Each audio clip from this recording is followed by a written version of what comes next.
And I think it says a lot about how we in Australia value our older people, that the fastest rate of growing homelessness is amongst older people, particularly older women. Yeah, absolutely. There's ageism all over it. Yes. And I think you and I would be the same, that we assume that as we age, you're going to have somewhere safe to age in place, and you're going to have someone that you trust around you to help you navigate decisions.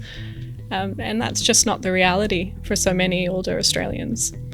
And yeah, it's not fun for many people. Not fun. And that's why we're going to have a chat today. So I'm Nikki Sloan. I'm the CEO of Community Industry Group. And this is Community Matters, the podcast that explores the issues that are important to the community with people making a difference. And today I'm joined by Natasha Debsieh, and Natasha is the manager of Age Matters. Natasha, it might be really good if you explain to our listeners who and what Age Matters is. Thanks, Nikki. I'm thrilled to be here today, although a little bit nervous to be talking.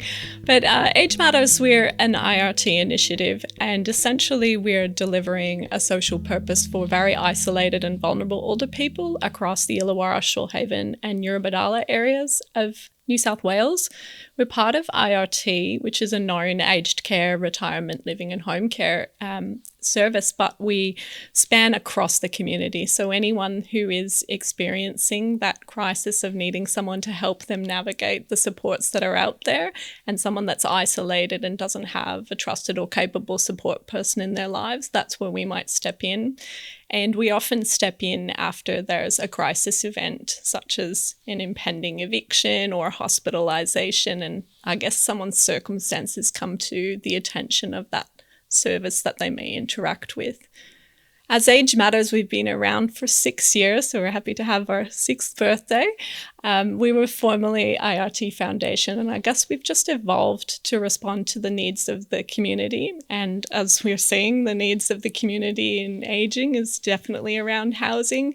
It's definitely around increasing isolation. And again, that just assumption that everyone has a house to age in place, even though, we're being told that home support or care at home is the direction that aged care is going. You need a home to receive those supports. And the other aspect of homelessness is that, is your home somewhere suitable that you can age in place? We've got people who are locked inside an apartment up a flight of stairs, and they don't get out to access their community, and their options are limited. And we've also got people that are living in sheds or don't have proper running water or showers or caravans even. That wonderful, amazing trip around Australia can go pear-shaped. Health event, you come back after you might have sold your home and you no longer can afford to buy somewhere to live, and your caravan becomes your step, which is great. But if your health deteriorates, as unfortunately is often inevitable as you age, it's not like you can get those supports in a caravan or manage the multiple steps to get up or into bed. So that's kind of what it looks like for aging and people who don't have that housing security that we assume we're going to have. It's a shocking thing, and we do know that older women are more impacted by that. But it's around, I was shocked to hear, it was around 25% of older people are actually housing insecure. And that includes people who maybe been long-term renters and, who would probably assume that they would have had that home for life. But now, as we know, the rental market's becoming tougher and tougher. Yeah. And much less secure than it used to be. 100%. So the latest rental affordability snapshot that Anglicare puts out every year, there's no homes, private rentals that are affordable for people on an aged pension.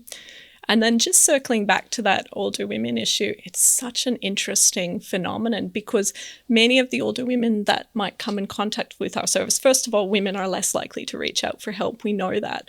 But they, what I call more of an invisible group of homelessness, because they're more likely to be living in their car rather than accepting an accommodation that makes them feel unsafe.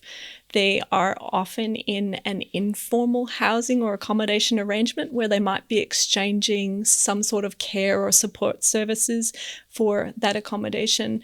And then sometimes we see people living in situations of family violence where they are there because they feel an obligation to their family members, or the complex caring dynamics are so, and they're actually in an unsafe or even financially vulnerable situation. So it's a really complicated way of that people experience homelessness as an older woman. So it is, as you said, a really complex issue. People on very low incomes or experiencing poverty and trying to navigate the housing system. Exactly how does your team help them with that? So the reality is that social housing is one of the only sustainable and affordable options for an older person with only an aged pension to age in place. So it's a key part of our system. The access pathways to that can be very challenging and also incur quite a long wait. There's many of our clients who are, for the first time in their lives, facing imminent homelessness, no savings, living on an aged pension, perhaps having lived in a property in a private rental for 20 years, getting a notice of termination potentially because that property is going to be sold or renovated. And they are absolutely confounded by the complexity of navigating their housing situation. It's highly distressing. There are options in the private rental market. Let's say you're a couple and you may actually have a chance of finding something that is affordable, maybe not suitable. The pathway to apply for those private rental properties is a digital application. It's an online application in each of those potential applicants' names. So you've got 2 accounts to set up, 2 email addresses for each property just to view it. You've got to submit a number of identification documents, proof of income documents, potential rental references. If you're lucky enough to actually have a formal rental agreement in that tenancy, a lot of informal rental agreements happening. You may have a tribunal process that you're needing support to go through. And at the end of that, the likelihood that you're actually going to get that tenancy or that it's suitable for you is very low. So concurrently to that, we might work with people applying for those private rental properties, trying to inform them what a pathway through temporary accommodation might look like for them. But we're applying for social housing, helping them with the process of putting together that application, getting the evidence requirements, the medical assessments, the independent living skills if they need it, creating a support letter evidence to show why this is an urgent need for them, navigating the potential rejection and possibly an appeal process for that application because it hasn't ticked one or more of the many criteria. We've got a lot of experience in that area, helping people to determine where they want to live and how that might influence how long they're going to wait. You know, we're in the Shell Harbour area. This is a very desirable area for people to want to live in and stay connected to what's important to them. But the wait lists for here for social housing are enormously long. So can they broaden them? Really having a good look at what their informal social support networks look like and where do they need to be and how they're going to age in place. That's a lot for people experiencing potentially concurrent health crises. And these are people that don't have any trusted and capable support people in their lives. So that's what the support looks like from us on that journey, which is concurrently extremely complex alongside if they are also looking at some aged care supports to maybe help them support that tenancy, whether social or private, to age in place. You talk about helping people navigate through aged care, and homelessness is a complex issue. Aged care, the aged care system is the most complex system. I've recently experienced it with my own parents, and you know, I've spent a lot of time working in this sector. I thought I'd be able to breeze through. It is a really complex system. How does Age Matter help people through that? So we're really privileged to have been commissioned by the Primary Health Network to deliver the Care Finder program. So that's a national program that came on the back of the Royal Commission into Aged Care. They realised there was many vulnerable older people that were, as they describe it, slipping through the cracks. I don't particularly love that phrase. Slipping through the cracks of being able to access aged care service. So they put out this team of care finders, there's about 500 across the country, to attempt to help this specific group of very isolated older people who face barriers to access the aged care system, which is very interesting because, as you've described, people who are incredibly systems literate and educated and informed also find it quite challenging to navigate the services. So what it's been very interesting to learn is that, yes, it's really hard. And when you compound the challenges of navigating the aged care system with experiences of disadvantage, cultural layers, and you realize how unprepared or underprepared the aged care system is to support people in those situations. So very multifaceted, but absolutely we are there to assist the amazing people that we work with to apply for, to access, and to go through the journey of My Aged Care, because it is, as you know, a multi-step journey from initially making contact, going through the assessment processes, hopefully getting an outcome from that assessment process that actually aligns with their needs. So we do, even though we're not technically an advocacy organisation, we are certainly working to advocate with people for their needs individually in those circumstances. So helping, I guess, in the assessment process as an example, making sure that we're assisting people to really describe what's going on for them and trying to get a face-to-face assessment as opposed to a phone assessment. Out of COVID, the number of clients that we've supported who need to be reassessed because that phone assessment just really didn't take into consideration what was happening for them. It's an amazing privilege that we can provide a face-to-face and flexible service through this Care Finder program. It means we're able to get out into people's homes or shelters or environments or community parks or McDonald's, wherever they may be. But we're starting to reach people at a level that they're comfortable with, which is talking to a real human face-to-face, hearing their story, looking at what their strengths are, what can we work with? What are their goals? Being really honest that maybe some of those things aren't going to be able to be met by the system that we're attempting to access, but we have to build that relationship first. We've got to work with establishing trust and rapport. And often the people that we're working with have a history of pretty poor interactions with institutions or services in the past. So they're resistant, and rightly so. So rebuilding that and overcoming some of those barriers is a large part of what we work about. And I also think it's fascinating that there is this assumption that we're just going to be able to show up and to make a few phone calls and everything's just going to slip into place. It doesn't work that way. Every barrier along the way is a real barrier, and it requires some very flexible, adaptive approaches in order to move through that. And as I've said, multi-stage process. But if we can stay with people for that journey and be flexible around their needs and work with their strengths, we have had some really great outcomes, and we're able to keep people at home, finding a home, aging in place, and connected to their community through a home care service and other relevant supports. It's interesting you talk about that face-to-face assessment. It is really rare now. Yep. Just about all aged care assessments are now done over the phone. So that is a brilliant service to be able to offer. It does sort of raise so many questions that people are not having their in-home care assessments in their own home. Because how can anybody assess your ability to live at home without seeing your home? You could be talking, and we know that older people when they're having these assessments and they're getting asked, can I do this? People just go, oh, yes, I can do that, because people are very proud and they don't want to be saying, but nobody's seeing that they've actually got 13 steps to get down to their clothesline, or that there is a lip to get into their shower, or worse, that their shower's over their bath. Yes, 100%. You could be a care finder in our program, Nikki. You've seen all the things. I think an interesting example was a client who had rigged up a pulley system. Very, very innovative. Probably not very safe, in order to assist them navigate around their homes and to get the things that they need. And obviously, describing that pulley system is not going to be picked up in a phone assessment, is it?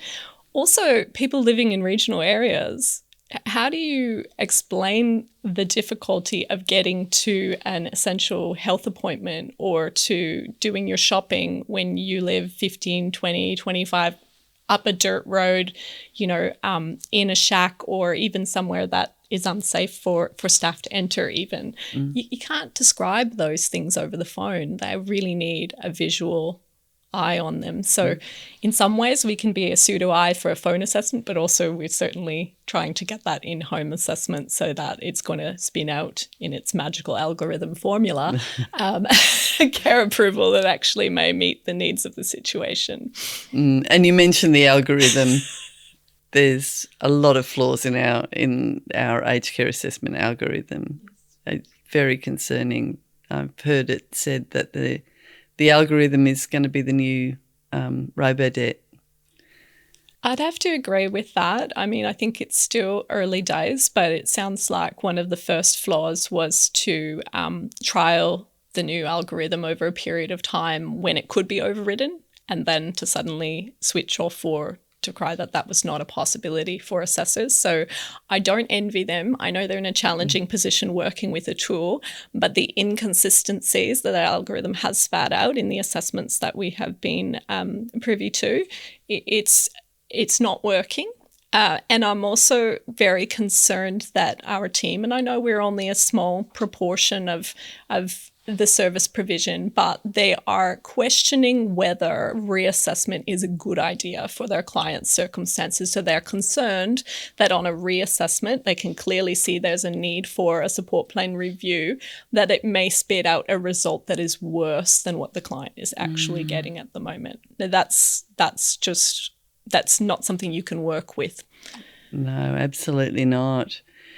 The other thing that I think that having a phone assessment rather than an in-home assessment that gets missed is things like hoarding and squalor. and I imagine that's something that you would deal with a 100%. lot. Yeah, 100%. I'm really concerned about hoarding and squalor. I've been seeing this crop up for many years, as I'm sure you have. There are in the aged care space, well, even across other services, there's no dedicated hoarding and squalor support. And I get it. It's expensive to do clean-outs, but we are seeing people living in some exceptionally unsafe and unhygienic and untenable situations. We often intersect with hoarding and squalor when someone's tenancy is at risk. So they are at risk of becoming homelessness, and we are turned to by, whether it's private landlord or often social housing, what can you do? And we're kind of looking to the aged care system to go, what can you do? And we're going, well, there's no capacity. So it's a known issue. I would love to scream louder about it. I've had many conversations with Homes New South Wales, but there are some amazing home care providers that are working with that to attempt to try to keep people to be able to age in place, sustain their tenancy, and keep them safe and well. What I'll have to say is that we are going to see this issue increase as the support that people receive in the home not being able to meet the demand. And we as care finders, intersecting that homelessness and connection to care, we find ourselves literally helpless quite frequently on what to do about this issue. So we're working to preserve safety where we can. But the reality is that this is an issue that is going to be a challenge for many communities and many services, and it's very overwhelming. So the only positive thing I can say there, and again, back to those home care providers, is if everyone can chip a little bit away at their own patch or their own area of specialty. So if you're a neighbor, a friend, an informal support person, if you're someone that provides mental health or psychology supports, if you're an aged care provider, if you're us, if you're their landlord, if you're housing, it does take a community and a collaborative approach. The people at the center impacted by the conditions that they're living in, they want help. They just are so overwhelmed by their staff. And we have had some really great outcomes, and an amazing intersection, an example of someone impacted by an extremely cluttered and unhygienic environment, cognitive decline, so some early dementia. Potentially, she was going to be entering residential aged care. Great provider, a little bit of help from us, a little bit of support from some other community agencies.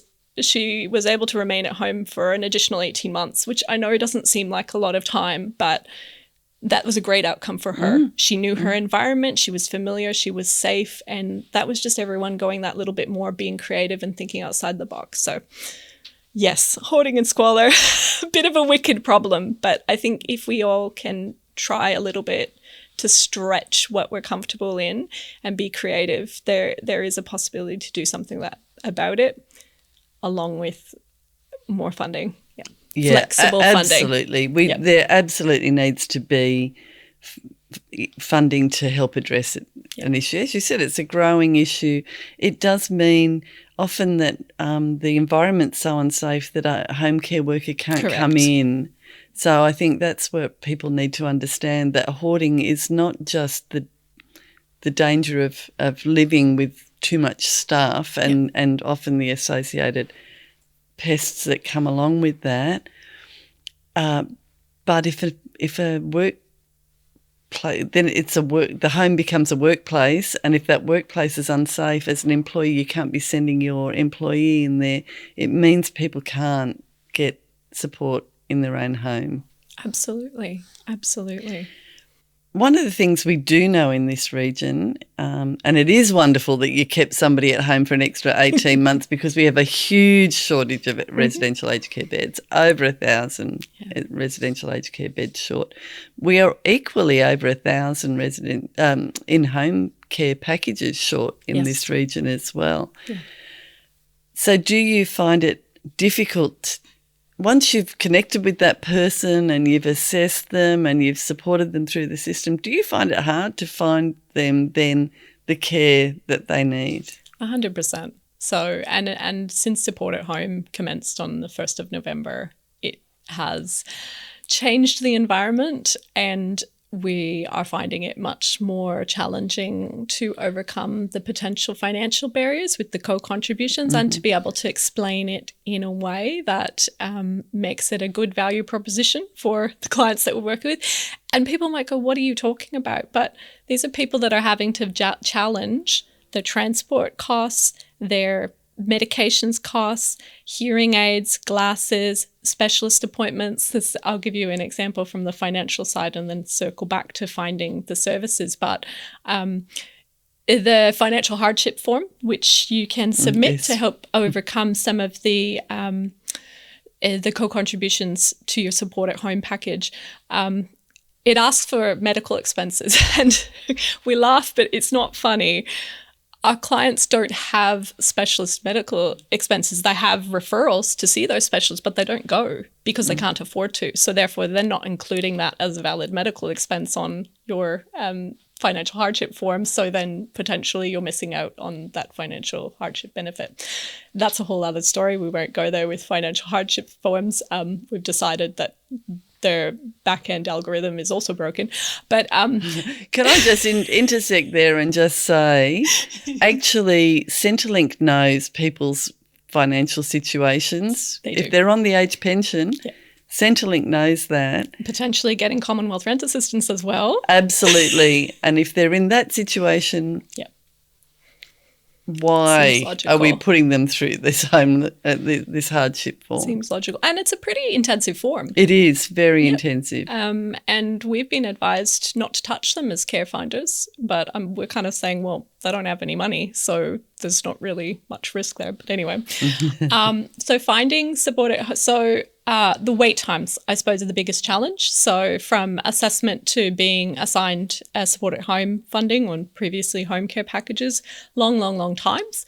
We don't have any visibility on how long that's going to be. So I know that after an assessment, they're obviously assigned a priority level, and how long that's going to be is dependent on that, but we don't have any visibility. We used to have a little bit of visibility because we have an amazing slight advantage in the My Aged Care portal that as care finders we can look at, I guess, what information My Aged Care holds on people, but they're waiting a long time, so that's a barrier.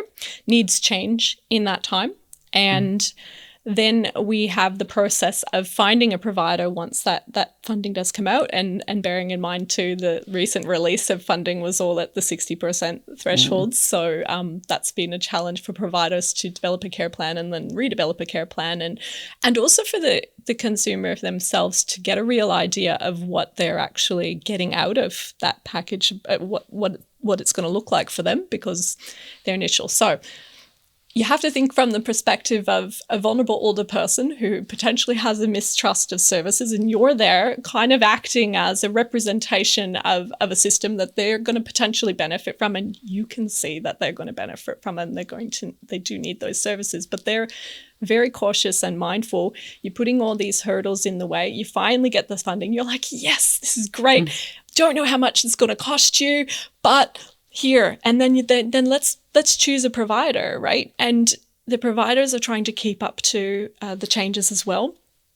We go through what's supposed to be a useful tool to attempt to choose someone online, but not everyone has their pricing updated.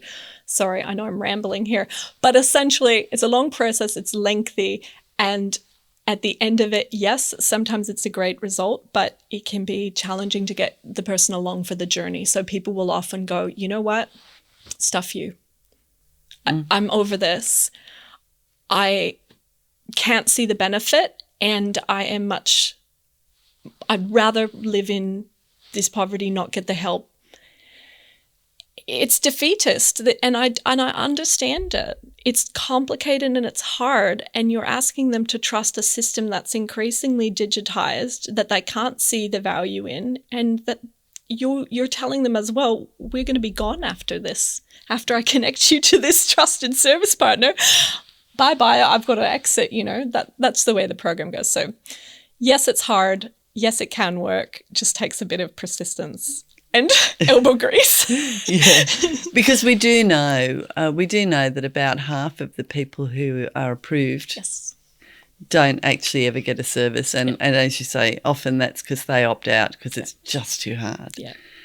The other thing is we have a very slow turnover of packages in this region, because actually in this region we're really, really, really good at keeping people at home longer. We keep people at home about 14 months longer here in the Illawarra Shoalhaven than anywhere else in New South Wales. So we're really good at it, but it means that then we don't have package turnover. So government, if you're listening, we need more packages here because we're really good at packages. 100%.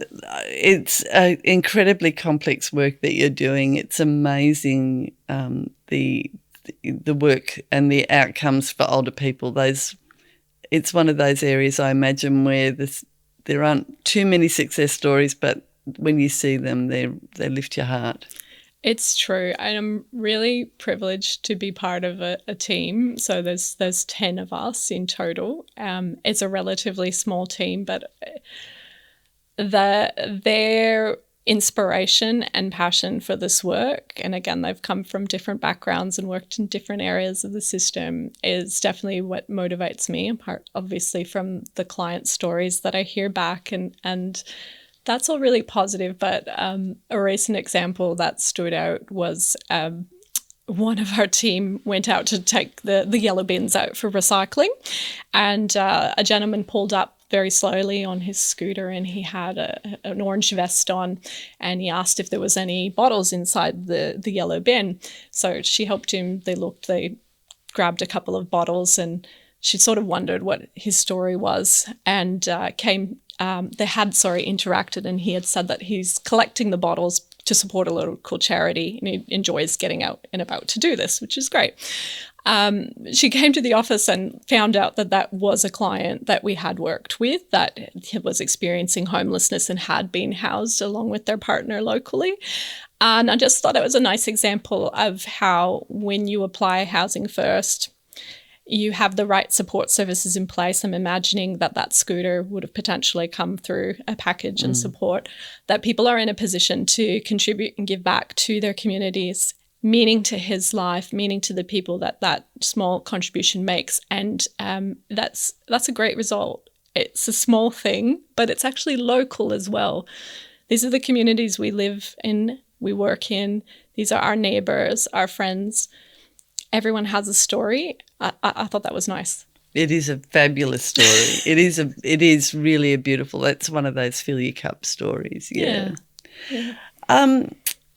Natasha, this podcast is called Community Matters, and it hasn't escaped me that your program's called Age Matters.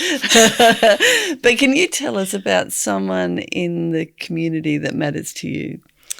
Yeah, I'd have to say I have always had a passion for older people, and I suppose you would working in this space.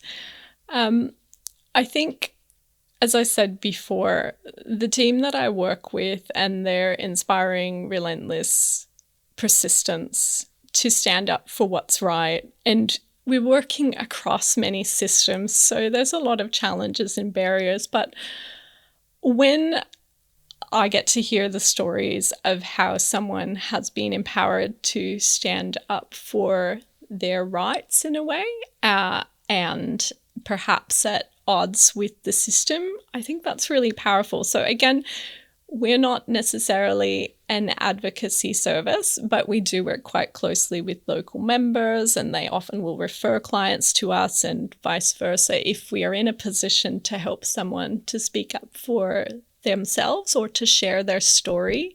Those are the stories that stand out to me, where you're able to help someone to be in a position to amplify their voice, to share their experience, and that in turn makes it real for others, and they're able to listen. So I suppose being part of this podcast is interesting for me, but we have had clients who've gone on to join committees and advocate at state levels in some of the housing and homelessness spaces, but they had to feel safe in order to do that. They had to be housed, they had to be connected and re-established and empowered back in their community. So no specific one example, but those are just that overall, anyone who's able to feel safe enough to speak out and to do what we're here to do, which is help each other. Yeah. Oh, beautiful. Well, thank you so much. I could have gone on talking about this topic for hours. There's so much to explore, but thank you for joining us today. Thank you for the work that you do.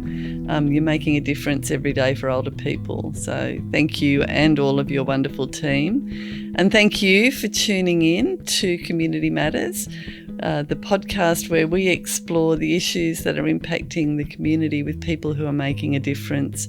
Please do like us, leave a review, share, and tune in next time for more Community Matters.